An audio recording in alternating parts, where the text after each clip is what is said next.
let's continue our conversation talking about non-agency loans, which, as a reminder, is loans that are not your conventional FHA, USDA, VA loans. These are ones that are outside of that have different parameters in order to help get a qualified person qualified for a purchase. Today I want to talk about the bank statement loan.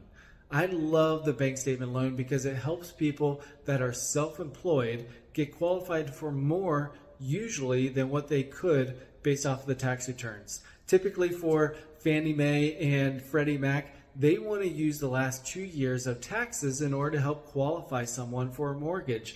This can cause problems for people who are taking a lot of deductions, where maybe they are making a lot of money, but maybe they've taken deductions, some of which are just paper losses.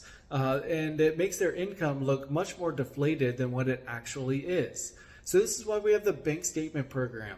This allows us to look at the bank statements from the borrower to see what amount of income is coming in, and then depending on the type of job that they have, we can use a certain percentage to help qualify them for their income.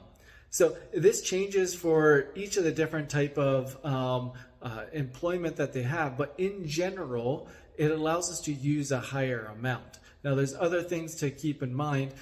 For example, it requires more as a down payment. It requires 20% as a down payment.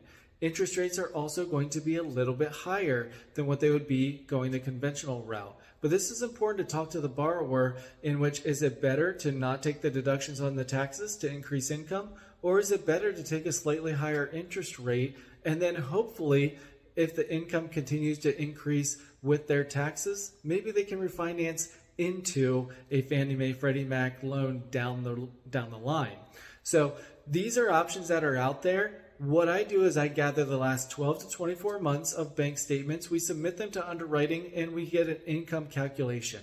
This is important for us to know, is that we may need some additional documentation to help explain some of the things on the bank statements. But this is a great option for people who are self-employed. Hopefully it's helpful for you. Let me know if there's any questions that you have or any more information you'd like, and I'll be happy to get it to you.